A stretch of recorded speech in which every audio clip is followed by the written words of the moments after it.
Welcome to Docent Decibel Dream Technologies. Welcome to Docent Decibel Dream Technologies. என்னோட பேர் Ajay. Kubernetes in 30 days சீரீஸ்ல 14th வீடியோவில் இருக்கும். So 13th வீடியோவில், அதாவது முந்தின வீடியோவில் ப்ளூ கிரீன் அண்ட் கேனரி டெப்ளாய்மெண்ட்டை பற்றி பார்த்துருந்தோம். ஸோ இந்த வீடியோவில் ரிசோர்ஸ் ரெக்வஸ்ட் அண்ட் லிமிட்ஸ் அப்படின்ற கான்செப்டை பற்றி பார்ப்போம். So resource request and limits அப்படிங்கிறது என்னன்னா, ஒரு அப்ளிகேஷன் ரன் ஆகுதுன்னு வச்சுக்கோங்க ஒரு பாட்ல. ஸோ அந்த பர்டிகுலர் அப்ளிகேஷனுக்கு ஒரு குறிப்பிட்ட space and memory and CPU யூட்டிலைசேஷனை ஒதுக்கி வைக்கிறது, அலாட் பண்ணுறது தான் request and limit, resource request and limit. இப்போ ஒரு ரெக்வஸ்ட்ல பார்த்தீங்கன்னா, the minimum amount of resources required for each pod. Limitல the maximum amount of resource a pod is allowed to consume.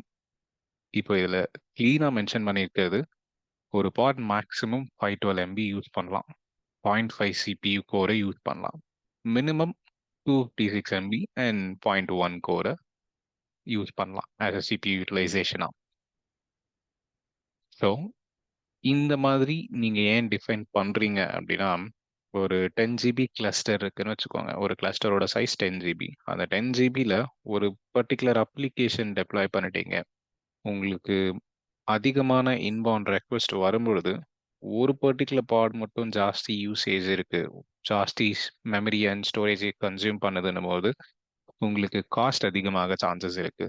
So ஒரு third tier or fourth tier இல்லை அவ்வளோவா important இல்லாத ஒரு application, but necessary இந்த application இருக்கணும் அப்படின்ற பட்சத்தில் ஒரு அப்ளிகேஷன் டெப்ளாய் பண்ணுறீங்கன்னா, அந்த மாதிரியான அப்ளிகேஷனுக்கு இந்த மாதிரி நீங்கள் ரிசோர்ஸை ரெக்வஸ்ட் லிமிட் பண்ணி வைக்கிறது ரொம்ப யூஸ்ஃபுல்லாக இருக்கும். ஸோ இந்த ஸ்லைடில் மென்ஷன் பண்ணியிருக்க மாதிரி டெப்ளாய்மெண்ட்டில் இதை யூஸ் பண்ண முடியும். நீங்கள் எந்த விதமான டெப்ளாய்மெண்ட் யூஸ் பண்ணாலும் Kubernetesல ரெக்வஸ்ட் அண்ட் லிமிட்டை செட் பண்ண முடியும். இது ரிலேட்டடாக ஒரு சின்ன லேப் செஷனும் இருக்குது, அதை பற்றி டிஸ்கஸ் பண்ணிடலாம். ஸோ இங்கே இருக்க ஃபைல்ஸில் sudo vi nginx pod.yaml. So இந்த மேனிஃபெஸ்டில் லைன் நம்பர் 12 பார்த்தீங்கன்னா ஸ்லைடில் காமிச்ச அதே டீட்டெயில்ஸ் தான் மென்ஷன் பண்ணியிருக்கேன். அண்ட் இதில் புதுசாக எதுவும் மென்ஷன் பண்ணல. மேபி இந்த கிரியேஷன் டைம் ஸ்டாம்ப் இது புதுசாக இருக்கலாம், பட் அதை பற்றி நம்ம வரி பண்ண வேணாம். I'll just remove it.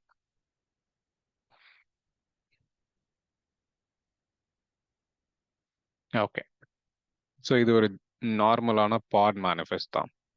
So இப்போ இந்த மேனிஃபெஸ்ட்டை அப்ளை பண்ணலாம்.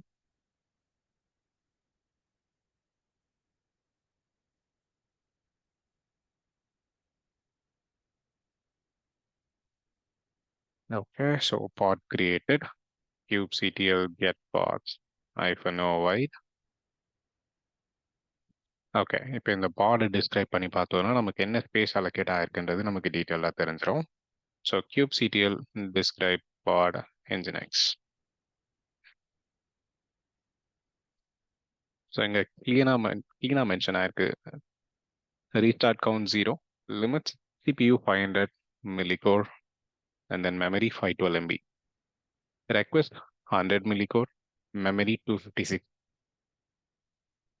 நம்ம மேனிஃபெஸ்ட்ல என்ன மென்ஷன் பண்ணமோ அதுதான் அலோகேட் ஆயிருக்கு.